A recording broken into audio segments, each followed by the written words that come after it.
Já tive várias frustrações no trabalho e hoje estou com medo de voltar a investir na minha confecção. O que devo fazer? Quem pergunta é a Vera de Nova Friburgo. Assim como a Vera, tem outras milhares de pessoas que talvez não seja uma confecção, seja outro ramo, mas que por alguma falência, por alguma situação, não tem mais vontade, o que fazer? Até isso está ligado a essa pergunta aqui, só vou ler para complementar. Claro. É uma pessoa anônima de Belo Horizonte, ela diz: eu tenho muitas habilidades, mas não consigo empreender. Sinto que o medo tem me travado, o que fazer? Tem muito a ver com essa pergunta. Essa é uma das estratégias, ou seja, do medo, né? E aqui a gente tem que ter as duas coisas. Tem a ação espiritual, que eu já falei, do espírito de medo, e tem as questões emocionais e sentimentais que são afetadas. Então, acho que o pastor Guerra aqui contando essa história do general já respondeu a sua pergunta. Ou seja, vou tentar de novo, tentar novamente? Tente. Sabe qual é a maior preocupação que nós temos muitas vezes? É o que os outros vão pensar. E se eu falir, o que vão pensar a meu respeito? Então, essa é uma das estratégias que está relacionada à vergonha, está relacionada à autoestima. Se você não deu certo na primeira, tenta a segunda. Busca ajuda de pessoas que podem te contribuir, na multidão de conselheiros, na multidão de profissionais, que o Sebrae, por exemplo, está disponível, né? Não cobra nada, é gratuito. Você pode ligar e ter uma orientação, você ter um apoio, não é? Ou seja, como você vai investir o recurso, como que você vai administrar o pequeno, médio, grande negócio. Ou seja, então nós temos que buscar alternativas. Muitas vezes o medo se vence com ajuda técnica, inclusive. Claro, né? E às vezes precisa. Né? Então a multidão de conselheiros, quando é dito, não é só no aspecto espiritual, é também na sua área de atuação. Bom, mais perguntas, dúvidas, né, por pessoas que foram entrevistadas e a gente volta respondendo. Vamos lá. Qual a melhor forma de lidar com o medo? Pastor Guerra, qual a melhor forma de lidar com o medo? Pela sua experiência. Enfrentar. Eu acho que tem que enfrentar os medos. Mas cada medo tem uma estratégia diferente de enfrentá-lo, né? Aí tem que ser acompanhado. Eu achei muito legal aquela que vocês contaram da lagartixa aqui.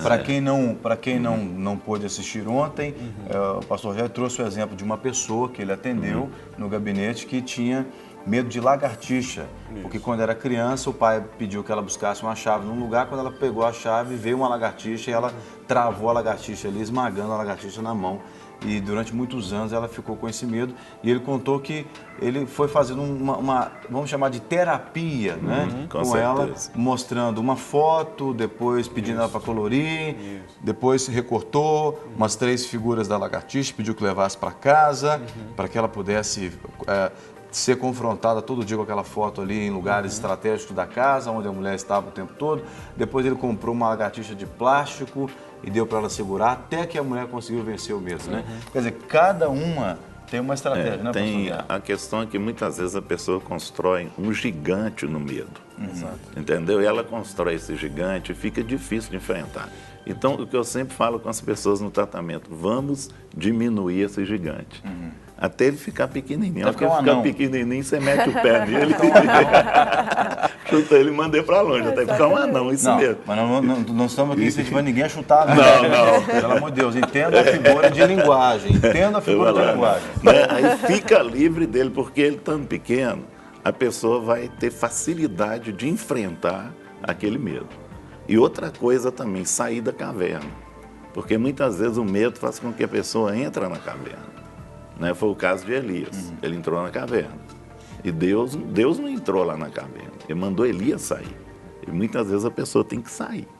Tá? Ela tem que sair e tirar. Outra coisa também, o medo costuma criar fortalezas. Isso no mundo espiritual, essa fortaleza ela tem que ser quebrada. Ela tem que ser desfeita na mente da pessoa. Porque cria essa fortaleza e aí é oração mesmo, é ministração para quebrar essa fortaleza. Mas se você quer ser abençoado pelo texto bíblico que ele falou, né, sobre Elias, o profeta, está lá em 1 Reis, no capítulo 17, por ali, 18. Você vai encontrar, né, esse episódio quando Elias foge e entra numa caverna, né? Isso aí. Tem A mais gente tem mais perguntas, perguntas aqui, mas eu até quero fazer uma colocação que eu achei muito interessante. Você disse sobre o gigante, mas Davi venceu um gigante, né? Sim. E eu tenho um testemunho próprio para contar, e olha que na minha infância eu não tinha ainda Jesus na minha vida, não conhecia a Deus, mas eu venci muitas dificuldades enfrentando o medo. Tinha uma frase que sempre quando eu tinha muito medo de alguma coisa, eu lembrava dela, que fala o seguinte: faça aquilo que mais teme, ou seja, enfrente o seu medo.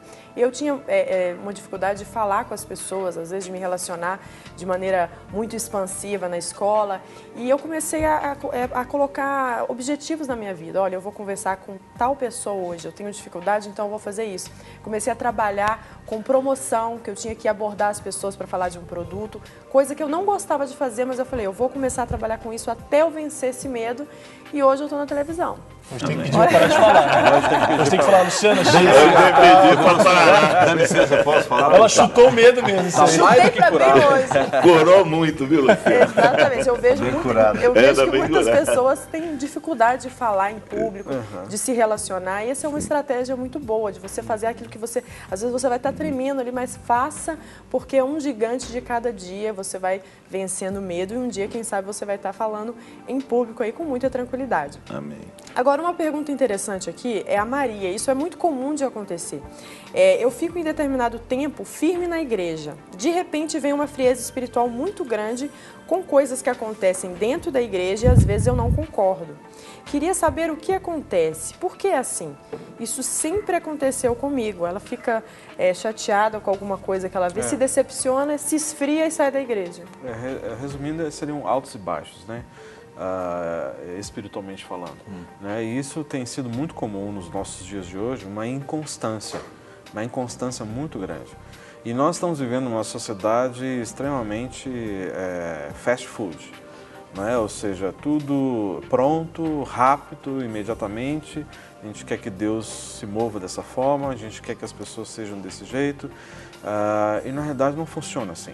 Então, nós temos que estar olhando para o Senhor como autor e consumador de todas as coisas, mas principalmente nós estamos permitindo que o Senhor sonde o nosso coração, sonde a nossa mente, porque às vezes tem algumas situações não resolvidas dentro do nosso coração a respeito disso. Há muitas vezes a intolerância com a liderança, às vezes nosso relacionamento com Deus não está tão bom e aí a gente acaba sendo atraído a perceber as coisas que estão à nossa volta, em vez de nós firmarmos os nossos olhos no Senhor Jesus, porque nós sempre vamos perceber coisas certas, coisas erradas. Não existe igreja perfeita, essa só na glória, não é? Ou seja, nós vamos lidar com pessoas que não estão muito bem ou não dão um bom testemunho. Aliás, esse é o lugar delas mesmo, né? Exatamente, na igreja. Né? E pessoas que têm problemas, muitas vezes nós vamos ter problemas relacionais, né? E aí que depende todas as coisas. Qual é o meu propósito? Ou seja, qual é o meu foco? Então eu tenho que estabelecer a minha visão no Senhor e saber que eu vou ter que lidar com essas situações o tempo todo. Que assim como nós estamos lá para sermos tratados por Deus, tal pessoa também está lá. Muito Exatamente. bem. Mais perguntas aí, Tem a ver com essa pergunta também do Edmilson, de BH. Ele diz: Pastor Rogério, é normal na vida de um cristão um dia estar alegre e no outro estar tão triste, né, o ânimo dobre, e assim oscilando? Isso é normal? Eu já citei aqui num outro episódio, num outro programa, que todos nós temos assim são as curvas da nossa vida. Nós não estamos todo o tempo, todos os dias, super felizes, radiantes. E nem também todos os dias nós estamos depressivos, mal-humorados, desanimados, prostrados. Mas existem algumas curvas que elas são tênues. Alguns dias eu estou um pouco mais alegre, feliz, outros dias talvez um pouco introspectivo, isso é natural. Agora, esses picos, aí existe algumas coisas para serem resolvidas. Esse pico de estar super feliz, estar muito mal, então aí existe uma anormalidade que precisaria de um acompanhamento, inclusive médico, ir um médico, explicar isso, não é? E aí ele vê se faz necessário alguma medicação para trazer um equilíbrio na questão do humor, não é? E também precisa fazer uma avaliação nas suas emoções, ou seja, o que faz você ficar tão radiante, o que te motiva e o que te desanima. É comum, mas não é normal. Não né? é normal. E é legal você falar da questão do acompanhamento médico, porque o próprio Clínica da Alma tem parceiros, né? Tem, o pessoal que está em casa e está assistindo, não é simplesmente uma oração, vai com Deus, Deus te abençoe. Às vezes o problema é um problema psicológico, psiquiátrico, que você precisa de um acompanhamento de um profissional, que o doutor Rogério, Obrigado. o pastor Rogério, tem os doutores lá que o acompanham. Doutor da alma, né? Na verdade, nós temos os profissionais da psicologia e também nós trabalhamos em parceria com alguns médicos psiquiátricos e o mais assim próximo da gente é o doutor Ismael, e além de ter uma visão espiritual muito boa e também na área de batalha espiritual, é um excelente profissional. Muito bem. Uma última pergunta, dúvida na tela. Vamos lá. Será que todo mundo sente medo? E aí, pastor Guerra, todo mundo sente medo? Eu creio que todos sentem. Isso é um sentimento que está no ser humano, né? Nem que seja aquele mais levinho, mas ele tem. Eu me lembro que vocês trouxeram aqui o Cristiano recentemente para falar sobre isso. E ele disse que lá no contexto da comunidade onde ele cresceu, ele era tido como aquele que não tinha medo de nada, mas ele contou aqui que o povo mal sabia que ele morria de medo. Morria de medo. Ele fazia aquilo para encenar, né? Mas exatamente. Todos têm, né? Nem que seja de um pequeno medo. Talvez a pessoa, né, por orgulho e tudo, tenta demonstrar que não tem, mas no fundo ele tem medo. É natural do ser humano. É natural né? do ser humano. A Simone até fala aqui sobre o medo dela, a última pergunta nossa do Cátia, ela diz o seguinte: sempre tive medo do escuro. Meu pai, quando eu era pequena, dizia, cuidado com o negro do olho azul. Talvez seja uma pessoa que ele associou, que a filha conhecia, ele disse isso.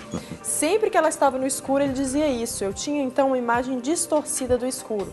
Até hoje eu tenho muito medo, só durmo com a claridade da televisão e queria perder esse medo. É horrível. Estou esperando um filho e não queria sentir isso.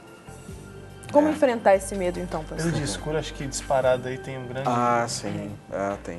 Agora, a questão da terapia do medo escuro, vai demorar para falar aqui. Nós vamos deixar um gostinho aqui, quem sabe amanhã a gente fala sobre isso.